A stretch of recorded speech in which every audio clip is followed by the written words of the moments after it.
Racing isn't easy, but experiencing it is. iRacing puts you in the driver's seat with the industry's leading sim racing game.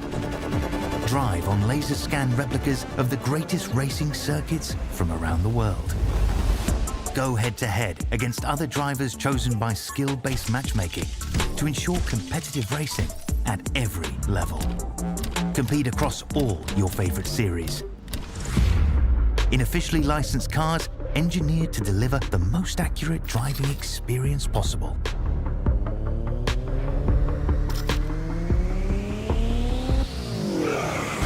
Join a race or host your own with players from across the globe. Race against the computer or in a league with friends.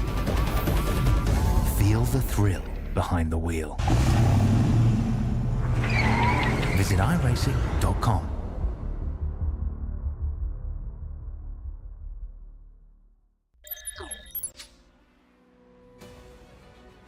It's race day, and tonight the Formula College Championship heads to virtual California for round number 4 of the season. Some of sim racing's best open-wheel drivers are set to compete on the streets of Long Beach for tonight's running of the Eagles Coastal Classic Grand Prix at Long Beach, presented by Texas A&M of Texarkana. Good evening, everyone. I'm host Cade Corbin, joined in the booth by our analyst Connor Zbozian. Connor, this may be our first street course of the year, but it races really similar to a typical road course. What would you say the main differences are, and will we see the same competitors at the front of the pack? I think we're going to see the same guys up at the front as we see every week. It's just like driving another road course, except the walls are really tight. It's not a lot of room to play with, and a lot of tight corners that you have to push to the limits to be fast. And we saw this race run last year, really similar, 10 laps shorter, but other than that, essentially the same thing. That race was won by Cale Davidson of Ball State, and we saw those tight corners come into play early with a lot of damaged cars by the time we hit about lap 3. So that's something, of course, these drivers are going to have to pay attention to right off the bat. Incredibly tight confines around this 11-turn street course. We're now 4 races into the season, or we're going to be here, and we started to see the field sort of spread out a little bit. So we have the point standings have started to shake out a little bit. Right now, leading those points is Muhammad Alif, and he could be one of the guys to watch today.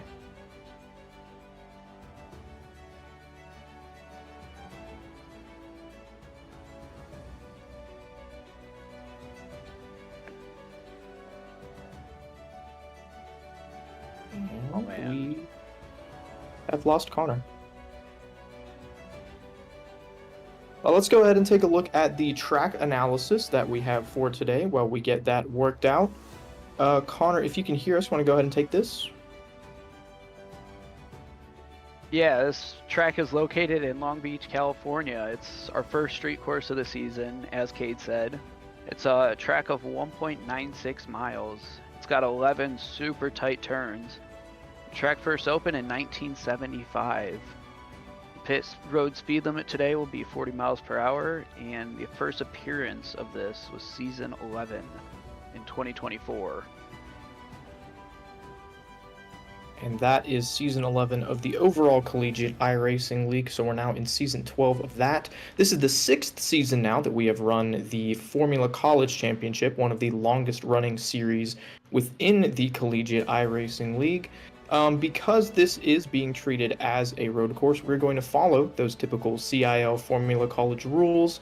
You have to set a lap within 105% of the fastest time between practice and qualifying in order to be eligible, and on top of that, only the top 40 cars will qualify. I'm not sure how many cars we have in the session right now, but if it is more than 40, then only the top 40 will qualify.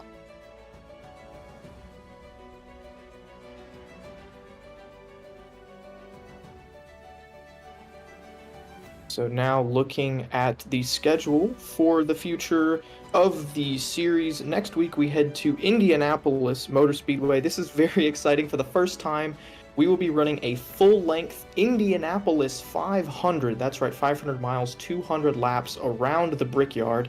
Then after that, we're going to go to Suzuka for another road course. Texas is going to be our next more traditional oval, and then we get into the back half of the season which includes Montreal, Road Atlanta, and then a doubleheader at Iowa, which is another first time that we are trying something like that. 2 points-paying races on the same night. It's going to be a long one late into the evening, but Iowa going to pay essentially double points. Then we finish out the season with Watkins Glen, Chicago, Michigan, and Interlagos, where we will end the season here at the end of April, which will also coincide with about the end of the semester. So we're really excited to look forwards to that. Connor, anything else we need to mention here before we get headed into qualifying? I've got nothing. We do want to mention that as this is a typical road course, there is going to be a compound swap mandated. What that means essentially is these drivers have 2 options of tires to choose from between. They have 2 different tires that drive a little bit differently. They have to use each set at least once during the race. Theoretically, the prime tires, the main tires, which you'll see have black sidewalls, those tires are supposed to last longer and be used for maybe a little bit more time, but initially they aren't going to be as fast. So they also have an alternate tire, which should have red sidewalls, and those red tires are a little bit softer, they have a little bit more grip, but they wear out quicker, and so those tires typically won't be used for a long run. If we see this race go mostly green, which we have for the road course races that we've run this season, then it's going to come down to a little bit of fuel strategy and a little bit of pit strategy, which means you could pit a little bit shorter at the beginning of the race and run at the start on those softer tires, do a shorter run on the reds, and then do a longer run on the primary tires there at the end. And we apologize here for that. We're getting a couple things sorted out behind the scenes, but while we do that, we are getting ready to head into qualifying here. These drivers will have 10 minutes to try to set a fast lap. And we are going to hopefully be bringing you live from qualifying.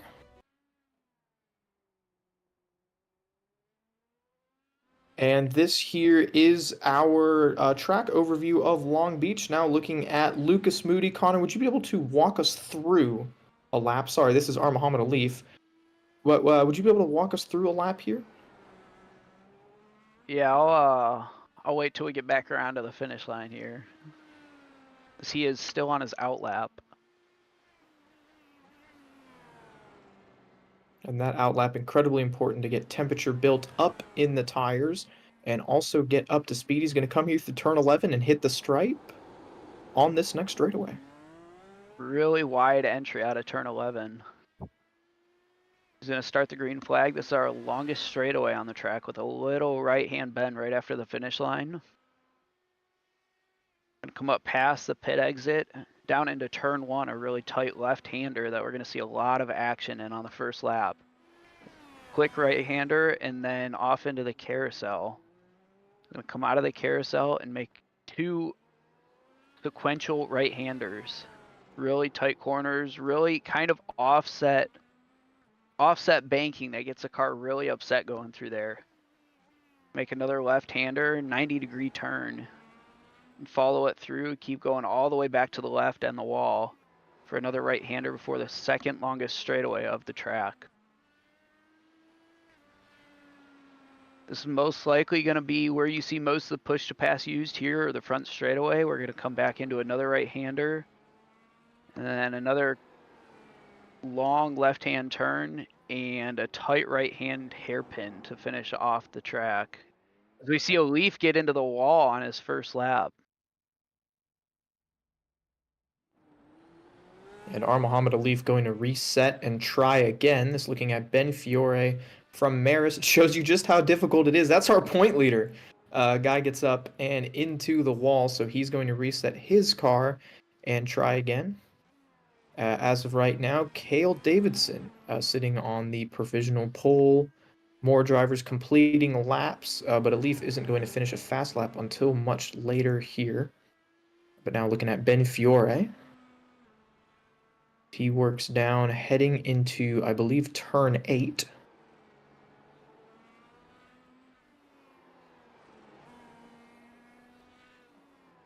He's coming around through the hairpin, coming to complete his first lap of his qualifying effort. And as he hits the stripe, that is going to slot the number 55 into the second position, right behind Cale Davidson by only 0.2. And he's going to go ahead and be happy with that, and he's going to park it there.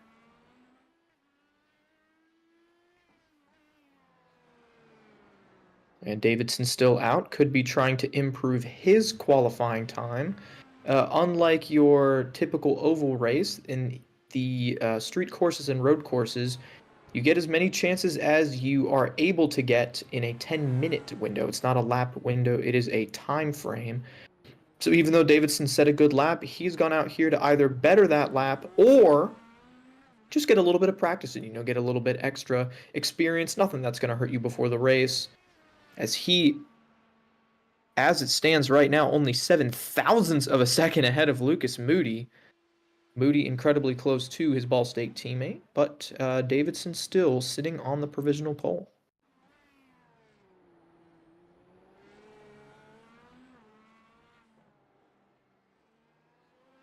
As it looks like Moody has thrown away his third lap, not giving it another effort there. Second place is a pretty good spot to be for this track. You definitely want to be up front in qualifying because it's going to be extremely hard to pass. Yeah, you said it. This track gets single file really quick. It's a little bit hard on tires, but they kind of wear everybody out equally, and so that is going to make qualifying all the more important.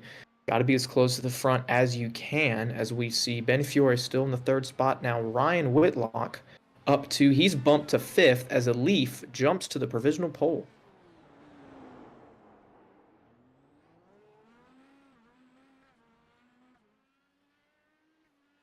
See if Cale Davidson can increase his time to try to beat a Leaf. And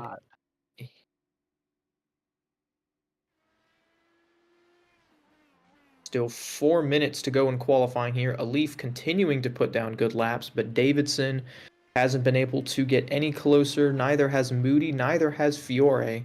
And at this point, 5 minutes into qualifying, you can get about 4 or 5 laps in that time, and those tires now have a little bit too much heat in them. So I'm not sure if we are going to see anybody beat their existing times, but as it stands, Alif Davidson, Moody, Fiore, and now Wyatt Burton slides into the 5th position, exactly 0.7 of a second behind R. Muhammad Alif.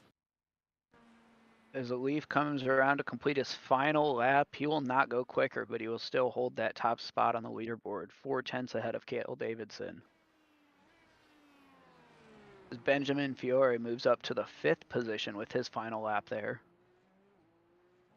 That bumps Ryan Whitlock down to 7th. Clint Halterman, Keegan Callick, and Dylan Beatty currently rounding out the top 10.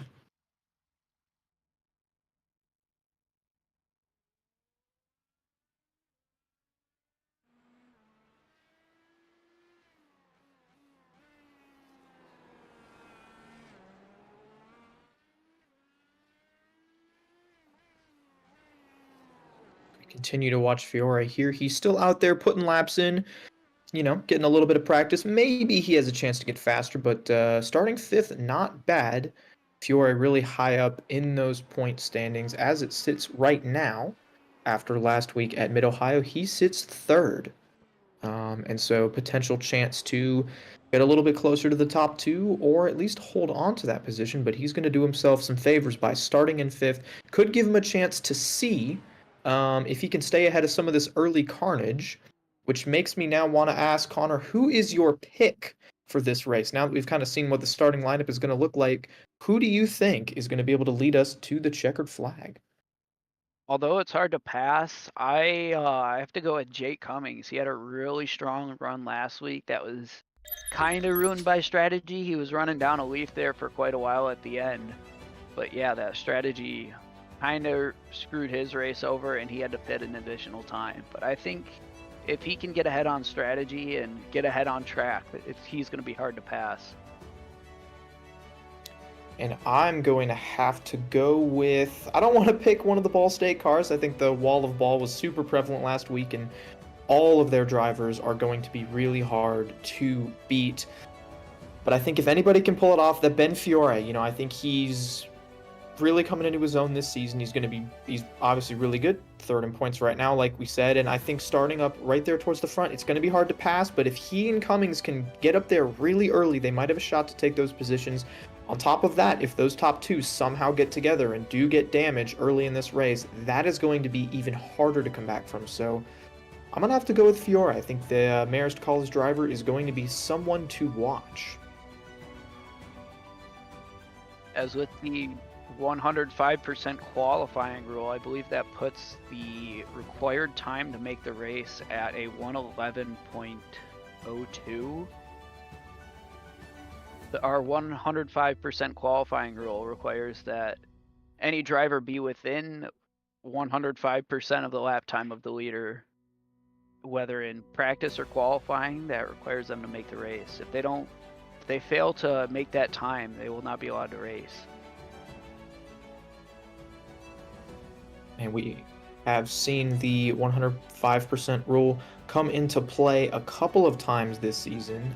It's prevented a couple of guys from potentially making their series debut, so hopefully they'll be able to make the field at some point. Connor, how many cars do we have in the session, and are we all going to be able to race? We have 23 cars in the session currently, and it looks like only 22 of them will be allowed to race. Caden Hughes does not appear to have made the cut of the 105% rule.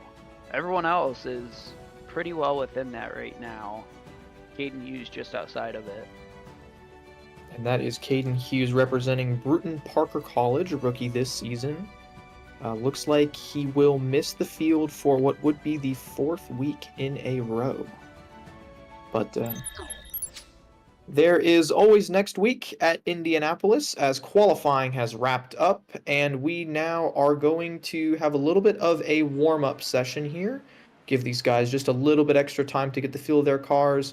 Not necessarily on qualifying pace, but just feel the car out, get a couple of laps here, and that means that we will see the green flag in 4 laps. Let's take a look at our starting lineup here for the Long Beach Grand Prix presented by Texas A&M of Texarkana. Starting on your pole position is R. Muhammad Alif, and he's alongside his Ball State teammate, Cale Davidson. Starting in the second row, also from Ball State, completing a top 3 sweep for that school is Lucas Moody. He'll start alongside Jake Cummings from Converse. Rolling off in the 5th position, Ben Fiore from Marist College. He starts alongside Wyatt Burton from Trine. Rolling off in the 7th spot, my driver, Ryan Whitlock, alongside Clint Halterman from UNC Charlotte, who is our highest starting alumni driver. And just behind them, rounding out the top 10, is Keegan Calick from St. Clair College. He'll start alongside Dylan Beatty, also from Ball State. On the inside of row 6, we have Joshua Staley from New England College, and outside of him we have Nick Henley from Ball State University. Row 7, starting on 13th, we have Esteban Munoz from Florida International University and Alexander Diamond from Drexel University. And 15th, we have Grant Schiller from St. Clair College and Aiken Lamar from Howard Community College.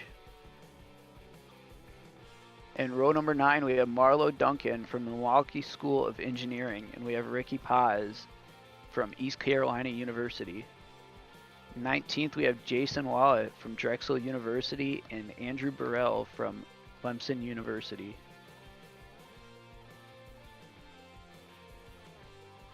And rolling off in row 11, Joseph Grijalva and Carson Wohlers from Paul Smith's College. And that is going to round out our field, as Caden Hughes there did not make the cut, 7 seconds off, as it looks like they've crashed there in the warm-up. We did want to make one quick correction. That is Riley Birkins driving the 33 car, not Joshua Staley. But other than that, our grid is set, and we are getting ready to roll off And while we do that, we want to take a quick look at the strategy for this race. We have seen strategy reign supreme in the road course races that we've run this season. It's going to be a 53-lap race, and on fuel, we can go about 25 or 26 laps comfortably, which means this should be a one-stop race for just about everybody. We saw it come into play last week where there were 1 and 2 stop strategies, but here, Connor, I think we're going to see everybody about on the same pit cycle. Yeah, with the required tire compound change using each of the 2 tire compounds that Cade previously mentioned, these drivers get to qualify on one of these compounds and they have to start the race on that same compound. And then throughout the race, whenever they decide to stop, they have to switch to the other compound. So most of these guys that you see start on the softer tires for qualifying must use the harder tires. And you could see guys that may have gone slower in qualifying switch over to these soft tires and be able to make up a lot of ground on these leaders. So it could totally change up the entire running order of this race after everyone pits. And it is worth noting that despite their intent of that red sidewall tire to be a little bit softer and wear out a little bit more, over the course of the season, we have seen that tire hang on late into a run and be as fast as, if not quicker than, the black sidewall primary tire. And so that's going to be something else to keep an eye on, is if that tire behaves like it's supposed to, or if it is a little bit of overall just an advantage. So we will have to see, and luckily we don't have to wait long to find out. In just 10 seconds, warm-up will end, and these drivers will get to grid up and head out on the pace lap. Yeah, with this compound swap the last week at Mid-Ohio, we saw quite a few drivers actually make it into a 2-stop and use the reds twice and the black sidewall tire once. But I think for the most part, with everyone able to make it on fuel, if they conserve their push to pass and they take it easy enough to save fuel throughout the entire run, I think we'll see most of them use each tire once, and we're not going to see a lot of cars use their reds twice. And that is something else to mention that is specific to the road and street courses, is that push to pass is an option. Gives you a little bit of a speed boost. You are allowed to use it for a total of 200 seconds over the course of this race, which is predicted to take about an hour. So you can give yourself a little bit of an advantage there, and you can also make yourself harder to pass by using that push to pass, a little bit of a power up while somebody is behind you. But you are not allowed to use push to pass on the first lap, and so that will not become an option until we hit the stripe for the second time. It does burn a little bit more fuel than typical, so for the guys trying to make this a one-stop race, they'll have to save a little bit and possibly save just a little bit of that push to pass.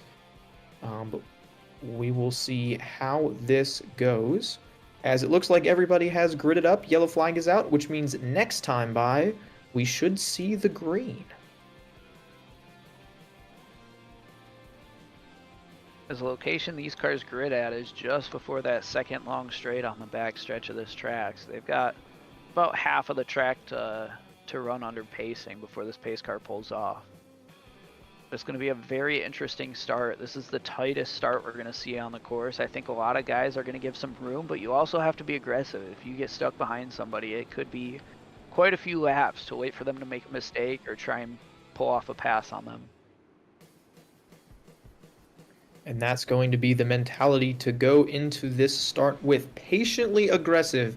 Get all you can, but don't ruin your race. You have 53 laps to recover from a small bobble, but that, if you do make a bobble, that damage is going to harm you for the entirety of those 53 laps. As a Leaf has chosen the inside, and will start in that preferred groove. He's going to swing wide in turn 11. Pace car has pulled off, and the green flag is going to wave. Our Muhammad Alif leads us to the green, and we are racing here in Long Beach. Belief with a really good start, along with Lucas Moody that might be able to follow him through in turn 1. Belief going to have the inside. Moody going to get the door shut by Cale Davidson. Cale Davidson's going to hold on to that second spot going into the carousel. And everybody single files out as they pass through the fountain. It's a Leaf, Davidson, Moody, Cummings, and Fiore all holding station. The first spot to swap was Clint Halterman grabbing 7th from Ryan Whitlock. Keegan Calick holds on to 9th. Dylan Beatty holds on to the 10th spot. Something to note for later, Alexander Diamond, Grant Schiller, and Aiken Lamar are our first 3 cars on that harder compound tire. They are back in 14th, 15th, and 16th place. So those top 14, or those top 13 all have those red sidewall tires.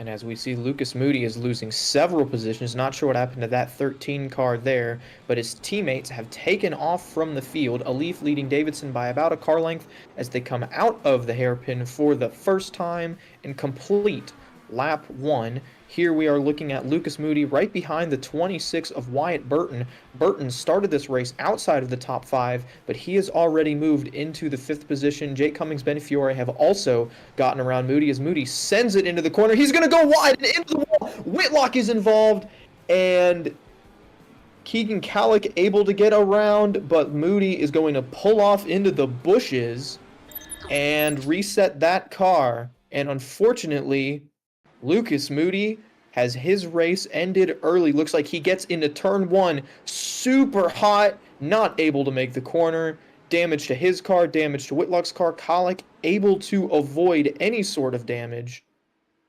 Moody doing the really smart thing there and getting out of the way. But that is going to kill his race and likely ruin any shot that Whitlock was going to have of winning this race. Yeah, once you knock the wheels off of these cars, it's iRacing will tell you you're done. You don't get another shot at it. So it's not like he can tow back and repair the damage over time. But Ryan Whitlock does have that ability, but that'll significantly hinder his chances of winning this race. Nick Henley and Ricky Paz also on pit road. You can see on the ticker there. Not sure exactly what happened to those drivers, but they involved in a first lap incident as well, as that crash involving Lucas Moody is going to split the top 5 into 2 little groups. Leaf and Davidson running nose to tail. Right behind them, Cummings, Fiore, and Burton all in a nice little train. We'll see if they play nice or if they get aggressive as well. Now Dylan Beatty dropping down to pit road.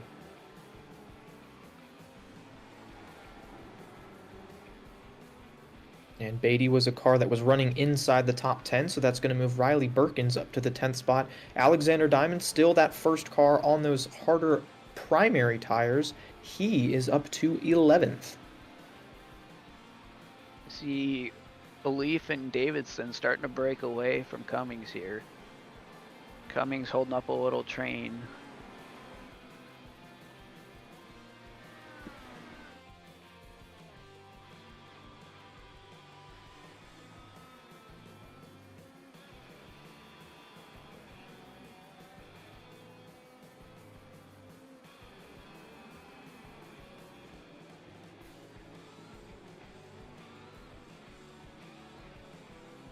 Burton running out in the top, rounding out the top 5. That moves Clint Halterman up to the 6th spot.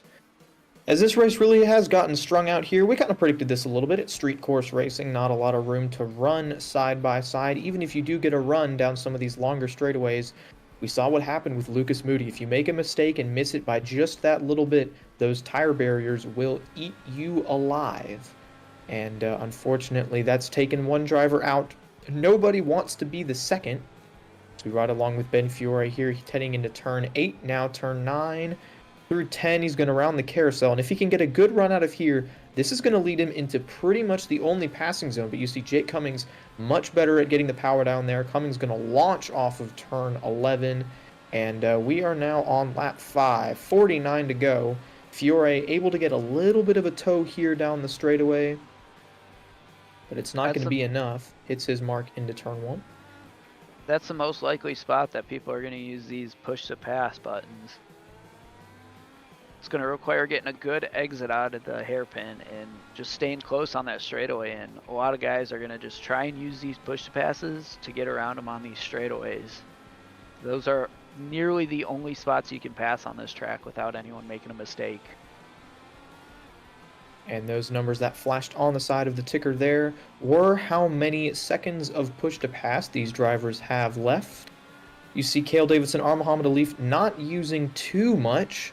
However, they have used more than pretty much the rest of the field. Everybody hanging on to their push to pass for now. Possibly don't want to burn any extra fuel. Possibly they're just okay with riding and seeing where they wind up at the end as Cummings locks it up just a little bit, but able to get a really good exit of the hairpin. That's going to have Fiore really close to him. We'll see if he uses his push to pass here. Is already halfway done with the straightaway. Most likely is still saving it. But Wyatt Burton behind him has used up 3 seconds of that. Most likely just trying to stay close to these guys in front. And staying close, even though it does put him in dirty air in the corners, puts him in the tow on the straightaways. And so if he can use just a little bit extra speed at the beginning of a straight, he can hang on to the back end of the 55 and get enough extra speed down the straightaway to stay in that pack. It's still the top 2, followed by the back 3. Then Halterman, Whitlock, Esteban Munoz up to the 8th position. He's gotten around Keegan Kallick. And Riley Birkin's rounding out the top 10. We aren't sure what happened to Alexander Diamond as we look at the damage that's been done to Ryan Whitlock's car. Whitlock not having a great day. Here's Kallick, and he's going to completely miss the corner. Kallick nails the right front of that car. We're going to rewind and see what happens. He locks up the right front, and that tire has seen better days. Gets it spun around, going to get back on track, but a lot of lost time and possibly irreparable damage to Keegan Kallick's race. Kallick was trying to stay ahead of Riley Birkins there in the 33 car, and unfortunately, it just didn't work for him.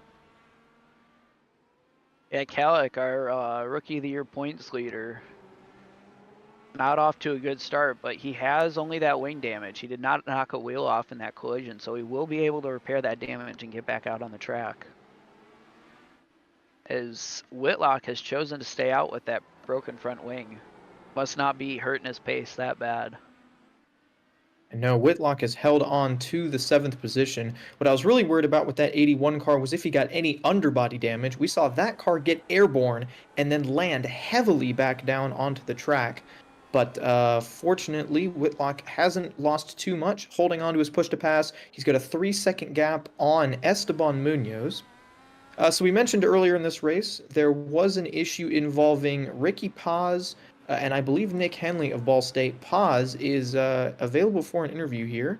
So we are going to see if we can bring him in. And we've now got Ricky up here in the booth with us. Ricky, if you're able, could you let us know what happened there and, yeah, what happened on lap 1? That's a great question. Gentlemen, I think it's just one of those Long Beach things. Looking like a whole bunch of carnage on lap 1 between me and a couple of the other Vortex cars. So just a bummer for our race to end so early. I feel like a lot of the Vortex guys are pretty good on road courses, and obviously this 19 ECU machine has had a really good IndyCar season so far.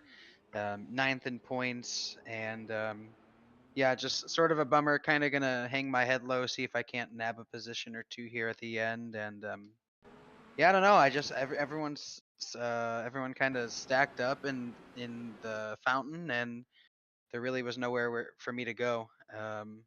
Hit from behind, hit from up front, and yeah, not quite fun. So tough day for our guys. So And you just to are give still the- going to get back into this race. Sorry, Connor. So you are going to get back into this race. You are repairing optional damage right now? We'll see what I can do, at least for a lap or 2. I know that there's another position or 2 out on track. I think we just lost Alexander Diamond. Looks like Dylan Beatty is still on my lap. So, I mean, you guys are aware of the point situation. You know how every point matters, and we're gonna try and just salvage some points here. Rough week for me in Cup. No chance to salvage points there, but if I can salvage a couple points here, we'll do it again. And just to give the audience an idea of how race altering a collision can be at this track, how many seconds of damage did you get from that incident? Well, the first gave me about 30 seconds of damage, and that was just to repair the front wing and the rear wing. And then I got back out, and it said I still had wheel damage. Clobbered the wall coming out of the hairpin, and that was 6.5 minutes of damage. So these cars are really fragile around here. Yeah, we'll see if I can just nab a position or two, not hold up my teammates who are right behind me as I just get back out on track, and yeah, hopefully we'll salvage some points here. Alrighty, well, thanks for taking a minute to come and talk to us. Best of luck getting back out there, and best of luck next week. We got that big Indianapolis 500 coming That's up. right. If you're interested, listen. Let me take off my Razor hat and put on my series director hat for a second. I just want to say, if you're enjoying what you've seen the last couple of weeks, it's gonna all come to a head next week at the Indy 500. Make sure you don't miss out. We are starting 1 hour earlier, so come check it out on the YouTube. And that was a really classy move you pulled there, getting out of the way for the leaders. So Yeah, those are But, teammates too, so don't want to be dumb. best of luck on the rest of this race and next week. That's Ricky Paz, your FC director. We're gonna get him out of the booth here. I'm new to this interviewing people thing with the way that the Discord works, so that was actually shocking how smooth that. But we're always glad to, always happy to get a driver to talk to in the middle of the race. And like Ricky said, full length Indy 500. It's going to be just like this, except a lot more cars, a lot more chaotic. Connor, you're planning on running that, is that correct? I'm going back and forth. I have a league to admin of my own, so we'll see if I pull that off or decide to leave them hanging. But most likely I will not be there. And I will be bringing that race from the booth. Hopefully, we'll be able to pull a few more drivers in.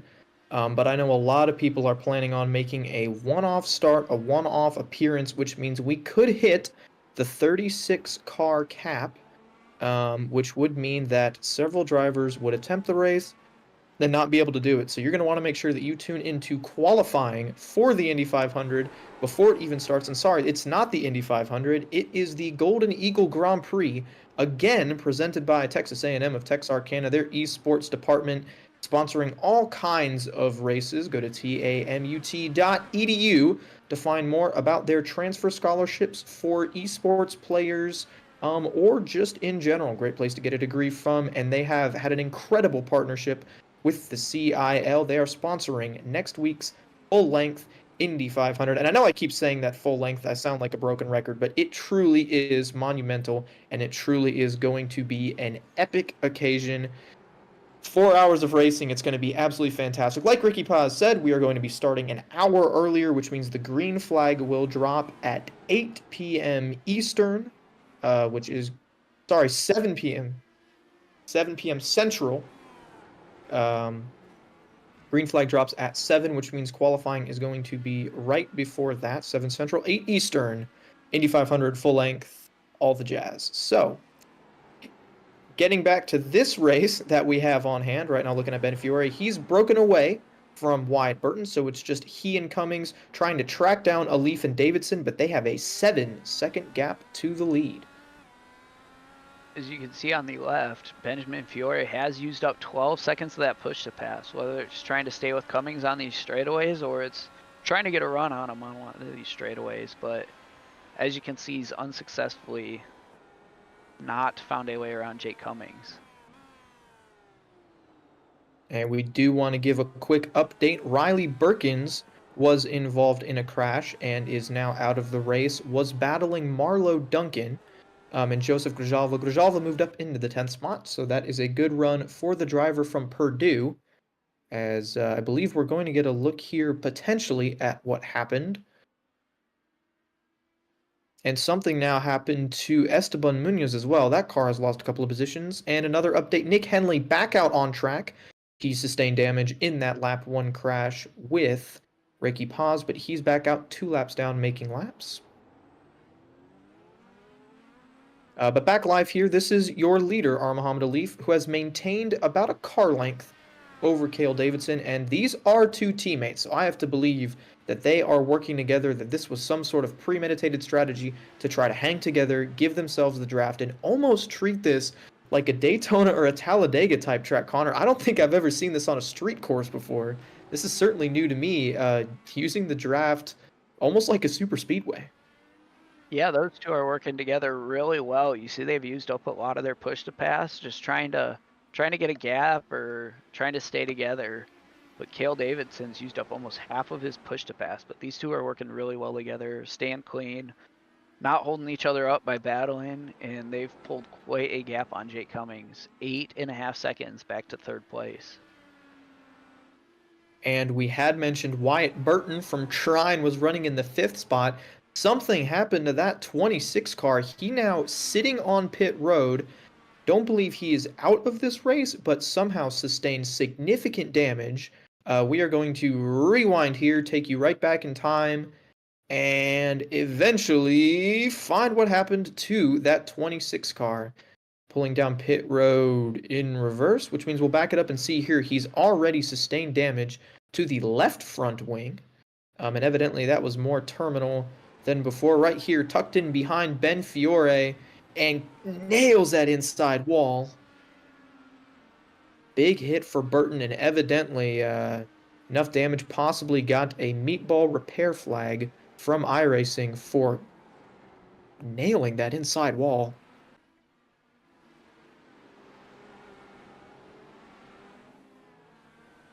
As that won't be race-ending damage, but yeah, that'll take him out of the 5th position and possibly put him a few laps down here.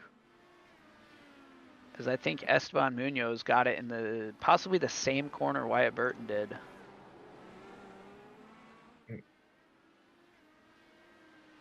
And we have seen a lot of drivers sustaining damage. We knew that this was going to be tricky. There was a joke going around earlier this week about the over-under on how many wings were going to be broken by the end of this one. I said 9.5 could be a good number to shoot for, and I think that's what we're at about now. A lot of drivers sustained damage, a lot of drivers off the lead lap. Nick Henley right now 2 laps down. He is the first one with plenty of damage, as Ryan Whitlock is missing a wing, but he has hung on to now the 6th spot with that issue from Burton. But he's getting pressure from Grant Schiller, one of the drivers from St. Clair. I believe Whitlock's lost a lot of spots with that broken front wing, but he's managed to hang on with all the guys that get damage in front of him.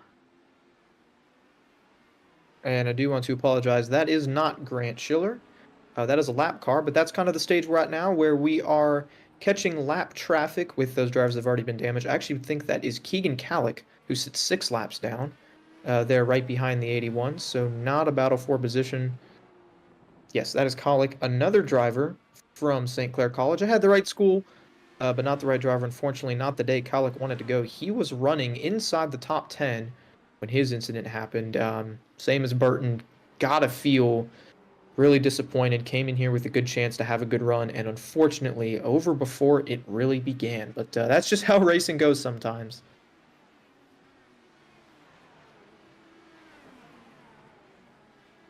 And we have now seen over a full second open up between Leaf and Davidson. He evidently decided that he didn't really want to do the teamwork thing anymore, and put a big gap on Davidson as now they work around the lap car of Ricky Paz. And Davidson incredibly close to the tire barrier there, running in second. That's one of those moments where you got to catch your breath, and honestly, really good understanding of where the left rear tire is for Cale Davidson. And it really didn't lose him any time. In fact, he's cut the lead down from a 1.6 second gap to a 1.4 second gap. But Davidson definitely on the edge. Here's Jake Cummings in the 3rd spot. He has put a lot of time on Ben Fiore. Now, those two were together, but they've opened up as well. I think those two are still the closest battle for position on the track right now. So things are very spread apart. There's a few lap cars in between all these cars, but yeah, there's no real battle for position going on the track right now. But as this race goes on, it is actually going to get even more treacherous as the marbles build up on the track, and the track is going to pick up in temperature. The more these guys run it, the hotter it's going to get, and the more rubber and oil that is going to get laid down on the track. iRacing does a fantastic job of simulating that, and in cases it can feel like you're driving on ice, taking away all grip and adding a little bit of debris to those tires. If you miss your line just a little bit and you get off in those marbles, it is an incredibly uncomfortable feeling, and you will get sent straight towards the wall. So right now, if you're Muhammad Alif, Cale Davidson, you really want to make sure that you do not get involved in that. I believe that car right ahead of Muhammad Alif is Carson Wohlers, who would be, nope, not sure, but Wohlers in danger of going a lap down eventually here. Not sure if that's the car immediately ahead or ahead of him. But Wohlers is not... Wohlers has not had damage. Wohlers has had a clean race, and it has moved that 4 car up to the 12th position, which that just shows you how much attrition we truly have. As here's Wohlers, already gone a lap down, but been able to avoid a lot of major damage.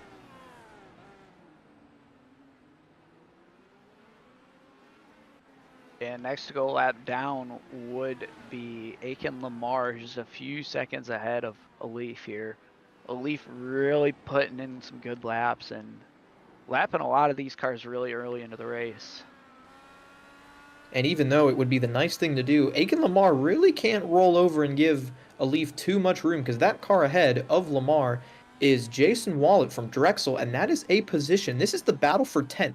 This is a top 10 spot on the line. Lamar gets a really good run into the corner, right up to the bumper. They both get a little bit squirrely on exit, but Aiken Lamar trying to keep that car in his sights. Lamar currently P11, trying to grab 10th and potentially keep Alif at bay for at least a little bit here. If for some reason we see a full course yellow, that would be incredibly beneficial to Lamar if he can stay on the lead lap. Oh, and Wallet locks it up. Wallet goes wide. Aiken Lamar into the top 10. Wallet missed the corner, and for that, Wallet's going to lose not only a spot, but also a lap, as Alif uses that as an opportunity to sneak around the 76 car. I was just getting ready to mention that. I don't know how much longer Wallet can hold on to that position, as he has his left front wing broken off for as long as we've been watching him. And that just takes away all of your downforce on that. I believe that was the tire that locked up on that 76 car, and if that is the case, then that would explain why, as now Lamar into the 10th spot and barely ahead of Alif. We'll see if this holds Alif up at all, and maybe gives Davidson an opportunity to close back up. As difficult as it is to pass, a little bit of luck up there, but Lamar still stays ahead, and Davidson within 7/10. Lamar to the outside. He is now going to roll over and give Alif this spot on the straightaway, and Alif will be able to have the inside of turn 1. But that right behind Lamar is Cale Davidson. Davidson kind of closed right back up.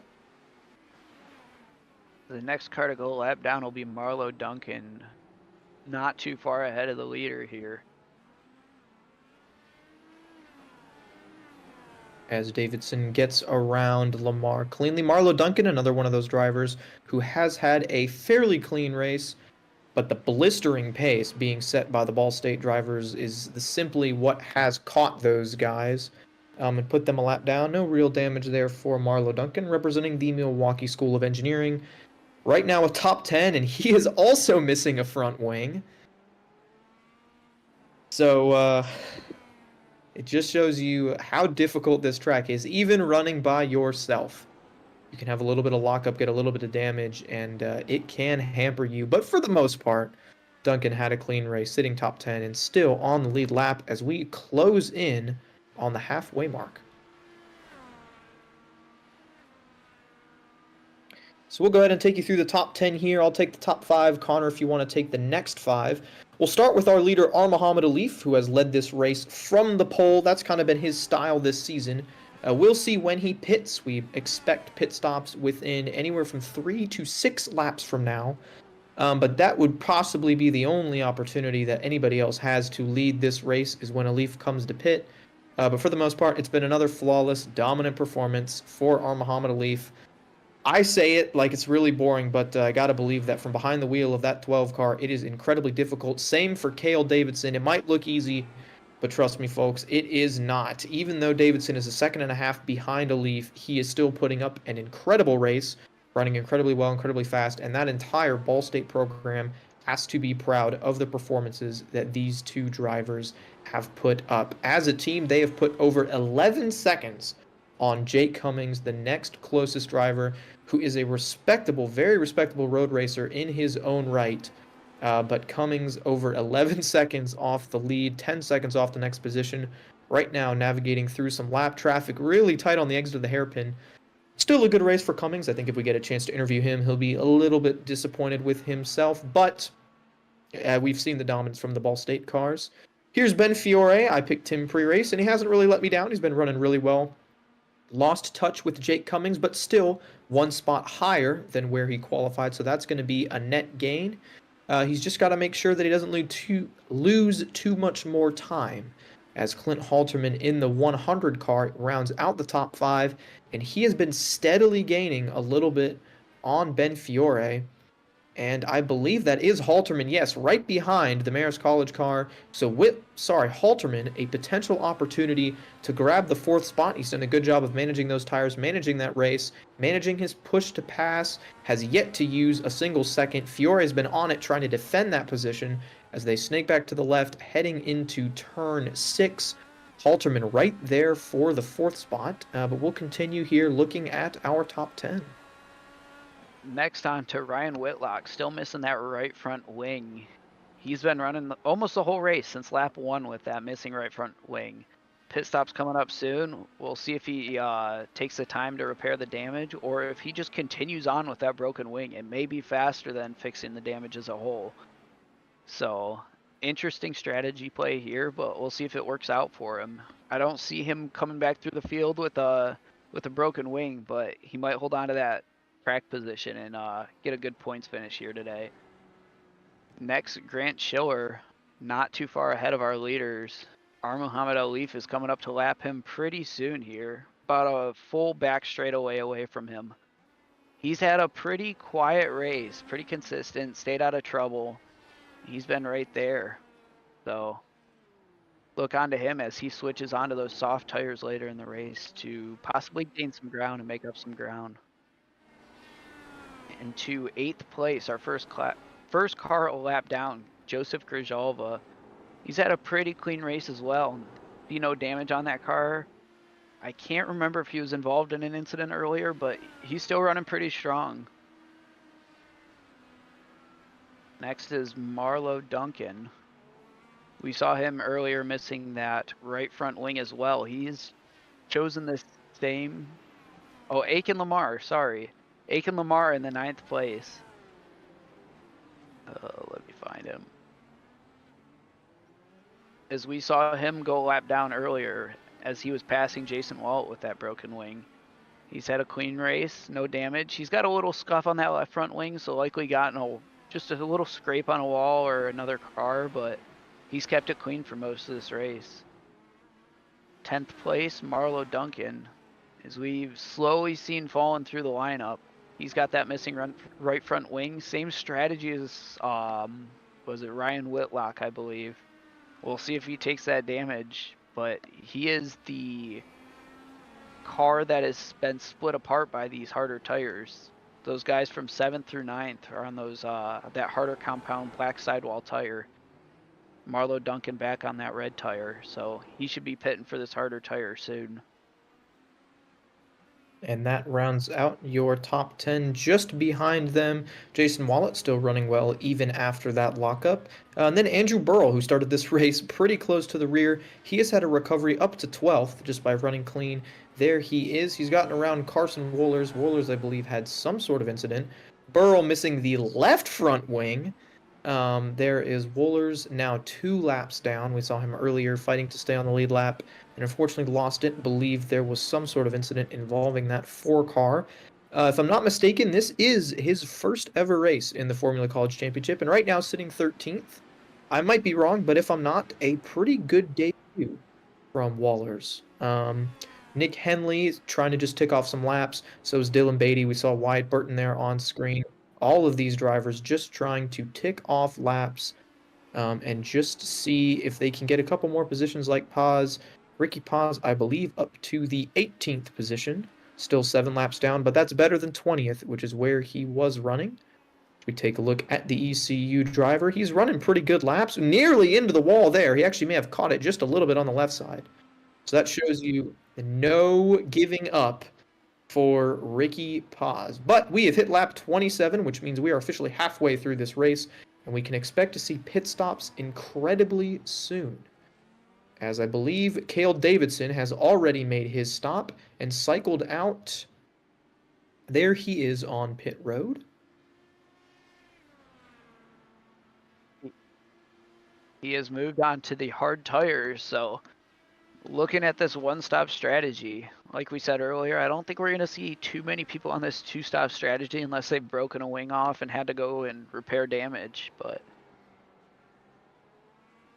he has he's completed his tire compound requirement.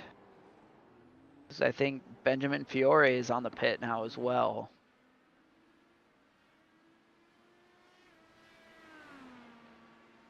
And a Leaf apparently still has fuel in the tank to make it at least another lap. Certainly, it would be a little bit embarrassing if he ran out of fuel, but I do not believe that will be the case. He should definitely have enough to get around. Cale Davidson cycles out into the 5th spot. This is potentially him trying to get a chance to run as quick as he can without having to worry about any sort of dirty air from our Muhammad Alif or a lap car. You see clean track in front of him right here. He's on fresh tires. Alif is on old tires. Davidson's going to be able to just put the power down, hit his marks, and fly off, while Alif is going to be dealing with at least a little bit of tire wear. Whichever compound he's on is going to be hot, especially this stage in the race. 28 laps on those tires. I would expect him in this time to try to minimize the deficit of tire wear. We'll see if he ducks off to the right to pit. Because I wonder if Alif has been using some of that push to pass, just trying to put a good lap time in and possibly stretch the gap on Cale Davidson. Alif pulling into the pits for his pit stop, most likely going to those hard tires. So he's seen Jake Cummings pulling out of the pits on his outlap.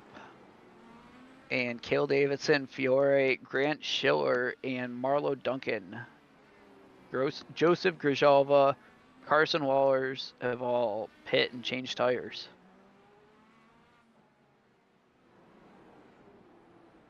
And we are now going The Leaf will in fact come out on those hard tires. Clint Halterman taking his pit stop now from the 2nd position.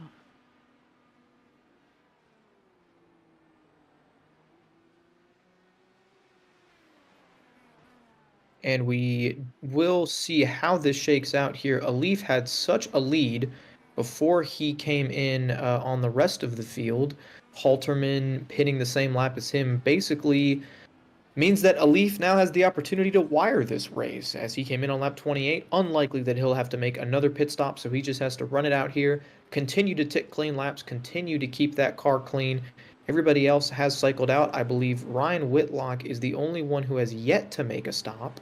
Sorry, he and Lamar have yet to drop down pit road. Now Whitlock on pit road. We'll see if he repairs that damage. Here's Aiken Lamar, and Lamar should be in this time as well. Yes, here he comes. The Leaf must have had an excellent in lap to be able to stretch the gap on Cale Davidson yet a little more. In the past, we've talked about the undercut strategy, pitting early to get new tires, because those hot tires are hard to deal with and they're definitely a lot slower than getting some fresh tires. It could be the fact of cold tires coming out of the pits as well, taking a lap to come in.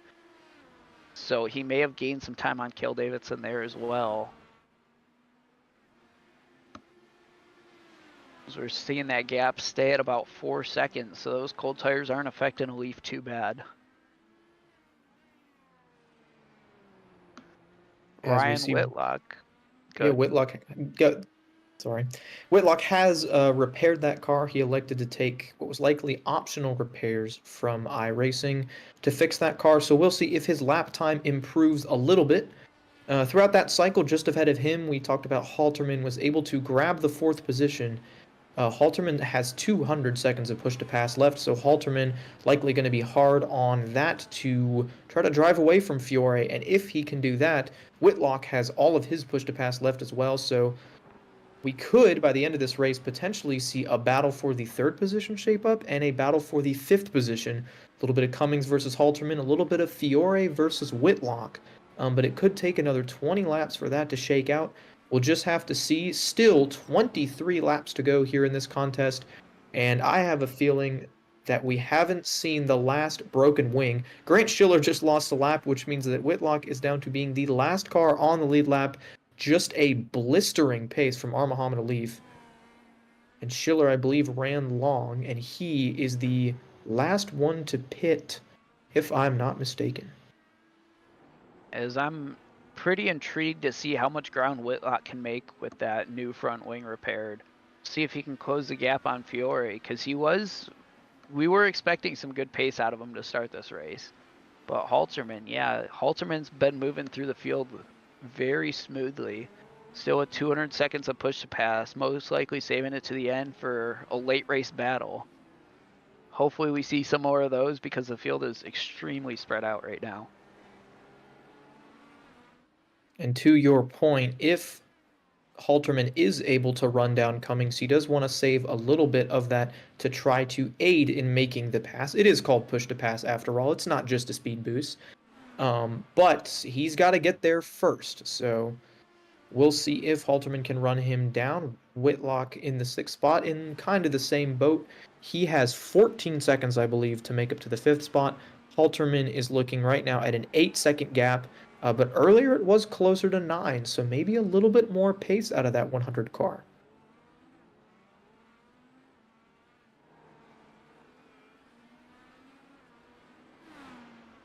So we'll have to see how this all shakes out.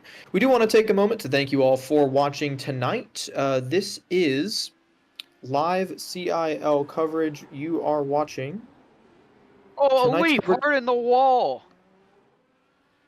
Muhammad Alif, very significant damage to that front end. That will put things into the hands of Cale Davidson. Alif will be out of this race as it looks like the left front is completely broken off of that car. And he had this race arguably in the bag. Some real life statistics about these cars is they do have ropes that, well, it was ropes, but they use a more durable material now to hold these tires on when they break off and hit the wall. Just keeps the tire from flying away and injuring drivers. But Alif is going to be out of this race. It's really going to shake up the point standings here. And that isn't just the left front or the right front wing gone. That is the entire nose cone of that car. And yeah, that could be race ending for Alif. He'll still hang on to, it looks like, about the 17th spot, even if he fails to finish. But yeah, hit to his point standings, hands this race over to Davidson. As soon as that happened, I immediately looked to Jake Cummings. Cummings assumes the 2nd spot, and he was on the push to pass. However, he also lost a decent chunk of time somewhere in there. His gap to Davidson was about 8 seconds, and it is now at 14. So not sure what happened to Cummings, but he was hard on the push to pass as soon as Alif got into the tire barrier. And Jake Cummings now, he smells a little bit of blood in the water. It's far away, it's faint, but he has that scent, and he is going to be pushing. Just goes to show you, it is not over till it's over. We had this one written off, and now it could be anybody's race. As I don't think anything happened to Cummings because Halterman stayed at about the same distance behind. I think it's just that incredible pace that Davidson and Alif were setting. But it may have been too fast for Alif as he made just one mistake that has ruined his entire race. So we'll see how far back Alif drops. If he's able to get back out here and run a couple laps like Ricky Paz said, it'll likely be after a while. He's got plenty of repairs to make. That is going to move Jason Wallet into the top 10. It moves Ryan Whitlock into P5. Aiken Lamar held on to P6th. He got that spot after Grant Schiller made his pit stop. And we've also seen Carson Wohlers get around Andrew Burrell. He's still out there running laps, so that 4 car should move up into the 11th position. Just goes to show you what can happen when you keep your car clean. You can beat our Muhammad Alif at a road course if you avoid crashing, and it looks like Wohlers is going to do that today. That may be a little bit mean, but you know. Our producer Lee Kane calling me out for that. I got to call him out for doing a fantastic job bringing live coverage from virtual Long Beach.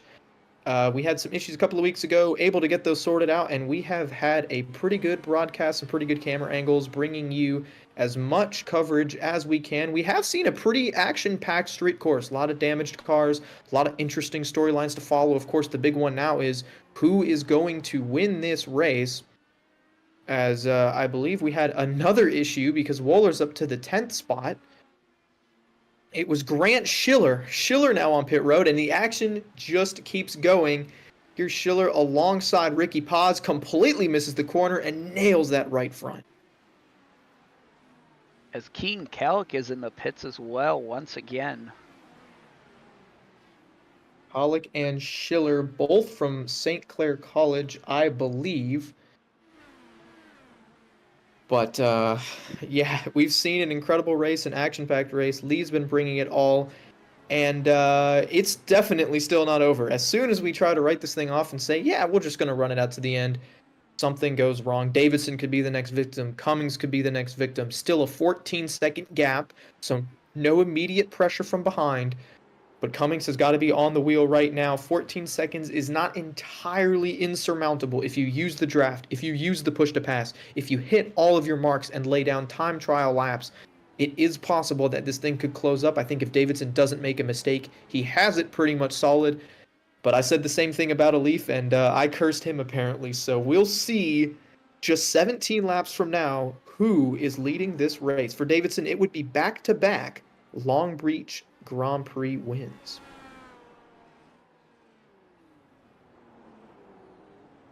As Jake Cummings is kind of starting to reel in Cale Davidson for that lead. I think Davidson has realized that he's assumed the lead and he's got a pretty large gap behind him, so he's just going to take it relatively easy and finish this race out without making any big mistakes.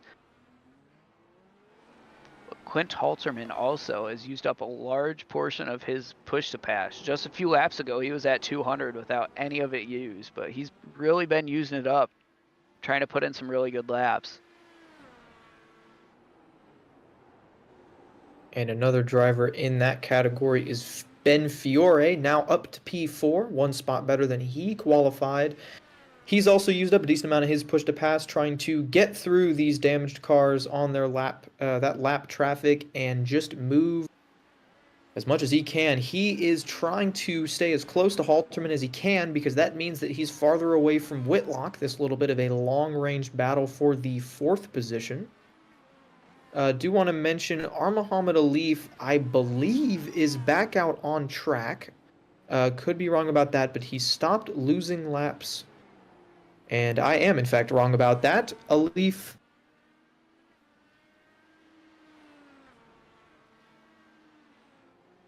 So Alif will continue. There it is. Now he has ticked through the 5th lap. Not really sure why he wasn't losing laps on pit road, but he will continue to lose laps. He will be likely out of this race. I was thinking there for a second that he was going to be able to continue to run only about 4 or 5 laps down, which would put him really close to the top 10, but that is not the case. So apologies for that. Halterman still holding fast, we see, in the 3rd position. He's got about 9 seconds if he wants to catch Jake Cummings, who has lost just a little bit of time to Davidson. Now with 15 to go. I think the farthest we may see Alif fall through these standings is 17th or 18th. Keegan Calick stopped off in turn 1. Way past the turn, just sitting there by the barriers. No damage or anything. As we see a few cars have gotten off there. Andrew Burrell having an issue there as well. But since then, after Grant Schiller's issue, he has DNF'd from the race as well. Looks like From what Cal I'm just seeing- gotten those marbles and lost the ability to turn. Yeah, I was going to say that pit exit line takes you right across those marbles. I noticed that when Alif did his outlap from pitting, that line that spits you out of pit road takes you right across the marbles. You pick those up on your tires, and you got to spend a lap on cold tires trying to shrug those off.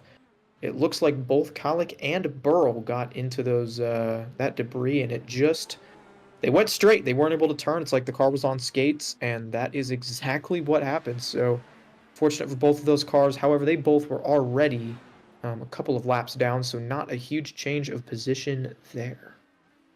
Shows how brutal these marbles really are if you make a slight mistake and get out of the racing line.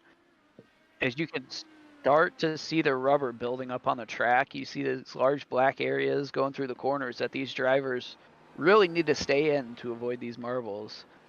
That line will guide you through the perfect area of the track where the most grip is at.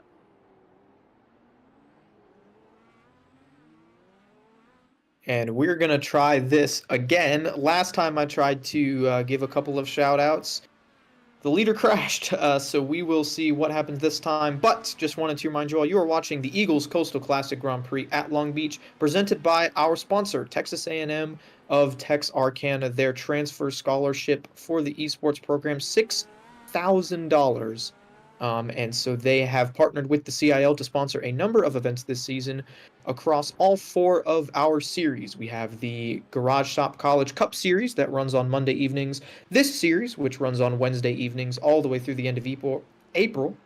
And then our monthly series, the Short Track Showdown, had its first race last night, won by Ryan Whitlock. And our Collegiate Sports Car Challenge, which runs on Thursdays once a month. And that race was dominated by our Muhammad Alif as well. We had the season opener at Daytona. That replay is up on our YouTube channel. You can go ahead and check that out. It's the same channel here, so please be sure to subscribe. Subscribing helps the league out a lot, helps us keep those viewership numbers up, and keeps us bringing in new people. If you're interested in anything else in the league, all of our social medias are linked in the description of the video. If you want to join the Collegiate iRacing League, you have the opportunity to do so. Join our Discord, and you can see what goes on behind the scenes. And if you want to get involved, you can be an admin, you can be part of the production crew, or if you think you have what it takes to drive against these guys, join the Discord. You can join a league. Our administrators are fantastic, and they will walk you through the process.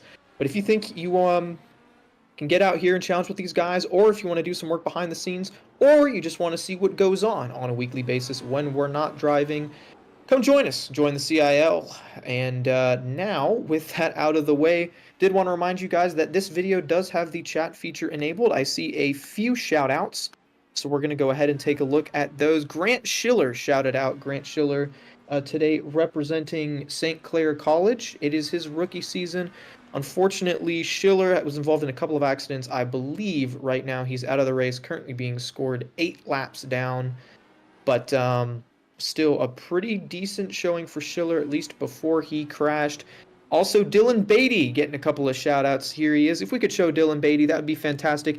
Beatty was one of the first drivers to get involved in an incident, dropped towards the back, but he has since continued to fight. Here he is in P14.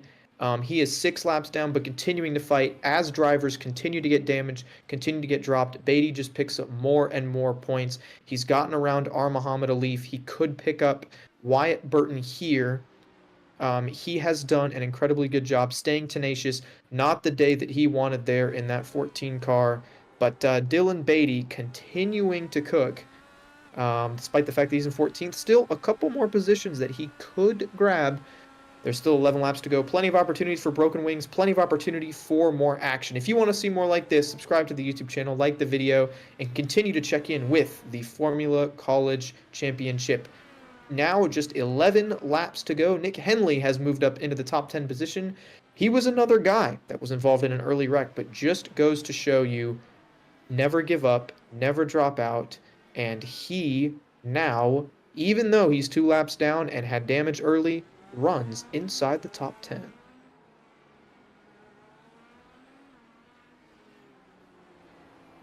we see this gap between Jake Cummings and Clinton Halterman slowly starting to close up. Could possibly see a battle for this second position by the end of the race. As well And I as would Carson Wallers, who was, I think last time we talked about him, in 13th place. He's moved up into the 9th position ahead of Nick Henley. And going back to that battle for the second position, something that we may have seen happen was Cummings pushed super hard as soon as a Leaf dropped out of the lead. He may have put a lot of heat in those tires, burned them up. Maybe he was pushing super hard and missed a couple corners, got some marbles on the tires of that car, but that aggressiveness could potentially be costing him on the long run. He's dropped from 14 seconds to 17 seconds behind Davidson. So, of course, it's not over till it's over, like we said 100 times this race. But Cummings losing a little bit of time to Davidson now as the run goes on. Halterman, it's down to 7 seconds between those two cars. So Halterman could be gaming on the 95. Here's Clint Halterman right now leading the alumni classification. He has plenty of time on fourth place Ben Fiore, so he is set to try to hunt down Jake Cummings, and that gap staying at about 6 seconds. This time by, Jake Cummings running a 1:10.1 second lap time. Halterman a 10th quicker with a 1:10.046 that time by the line. So the gap is not going to decrease that much. These cars are in open air, so not much to hold these guys up and slow them down. So it's raw pace right now that Quentin Halterman has to rely on to run down Jake Cummings. And Cummings has those 95 seconds of push to pass left as well. So it would be a really tall task now with less than 10 laps to go if Cummings were to either catch Davidson or get caught by Halterman. Right now, he may just have to settle for the second position. Not something you ever want to do as a race car driver, but Cale Davidson driving away with this one. It's been a really impressive drive from Davidson, the way that he got the lead from his teammate, maybe not necessarily the way that he would have wanted, but he's got the lead nonetheless, and he has done great things with it. He's continued to put time up on Jake Cummings, continue to cleanly lap cars, stay out of trouble, and Davidson continuing a very strong drive here at the Long Beach Street Course. Won this race last season, and he is showing exactly why.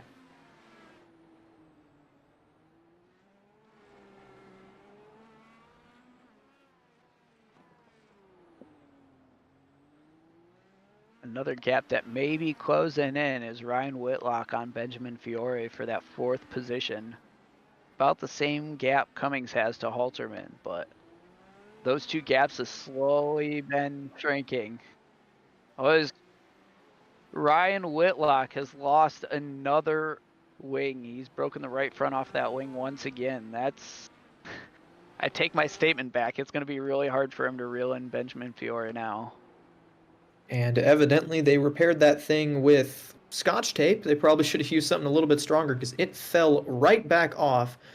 Not sure what happened to Whitlock, but yeah, it's going to be really difficult now to gain that time on Fiore. Fiore has done a really nice job of keeping that car clean, running really good lap times. No, he's not up in the top 3. He's not up in the podium, but still a very solid points day, really solid run for that Marist College car, and it looks pristine. It looks like how it started, which is better than pretty much 90% of the field can say. A little squirrely there on the exit of the hairpin, but a good run for Fiore. Now on board with Halterman as he nails that curb.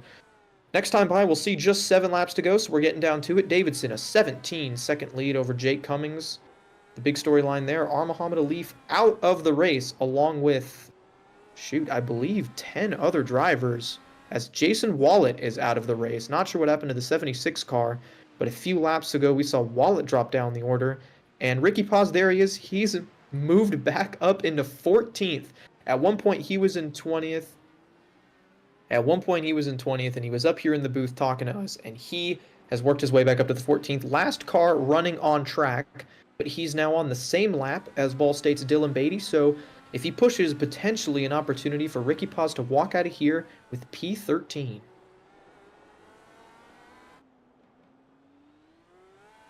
We can go back to Wyatt Burton a few corners back. Him and Carson Wallers got together.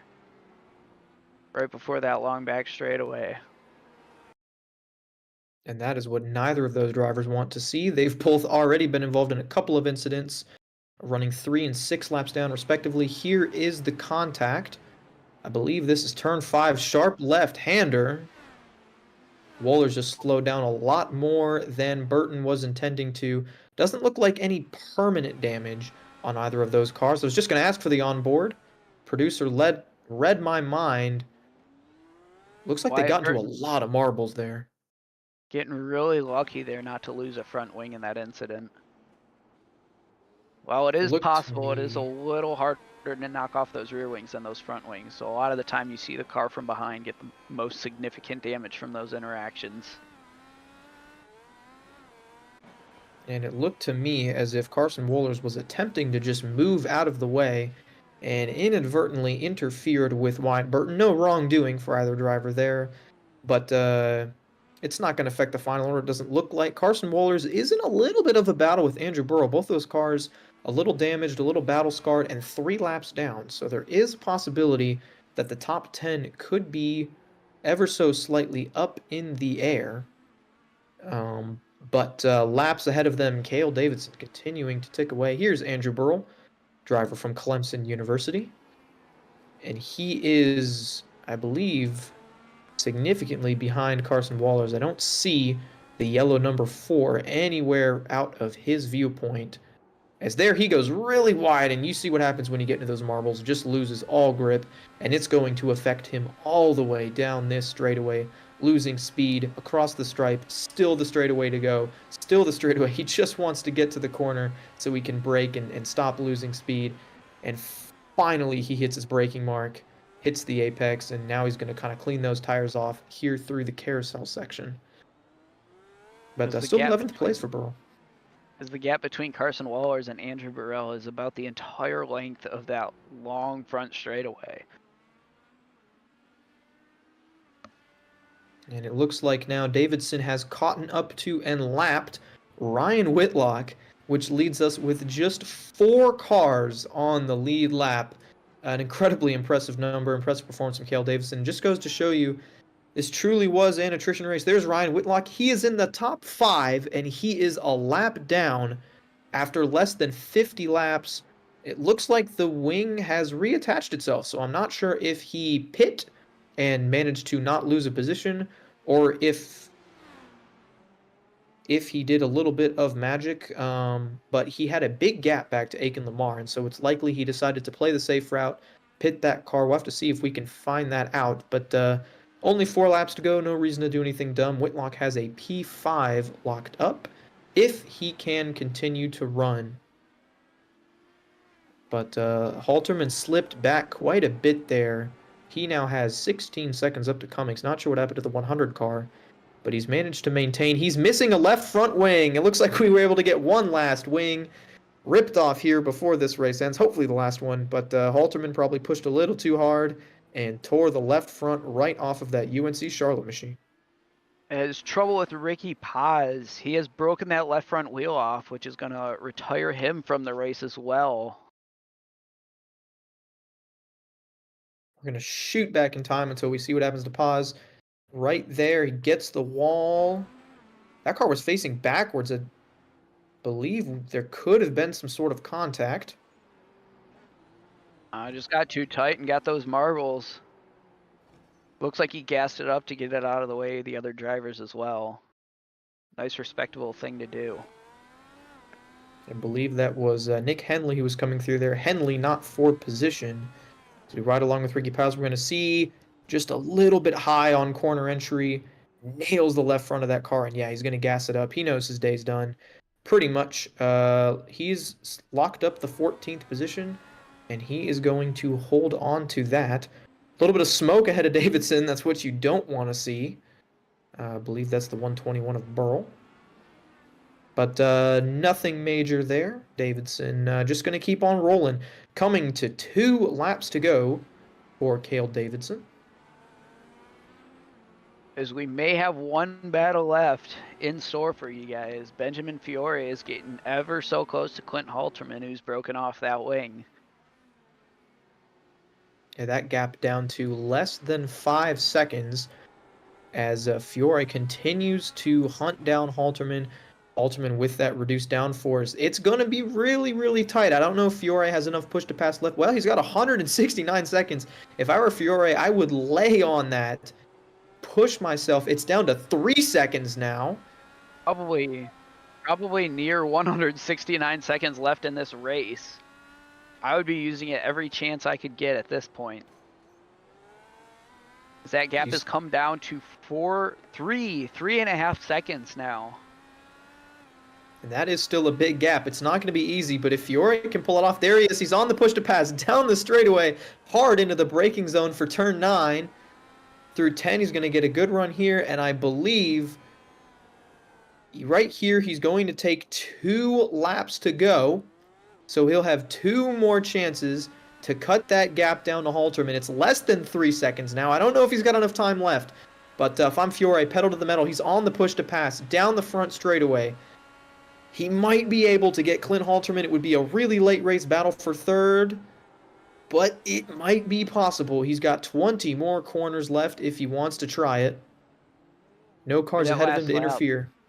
Through that last lap, he reeled in Halterman by 1.3 seconds, so it'll give him just enough time to get there, but let's see if he can pull off the pass.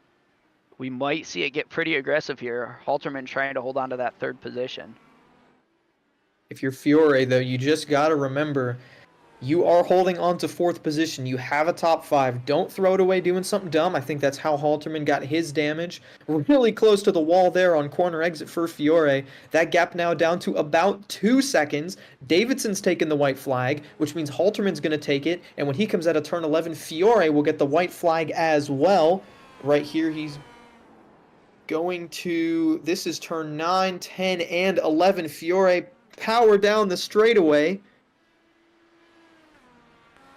He's on the push to pass. The gap is now 2 seconds. He has to make up 2 seconds in a lap. Is it possible? We'll have to see. He's chasing the wounded car. He can see his prey. That car up there is the 100 of Clint Halterman.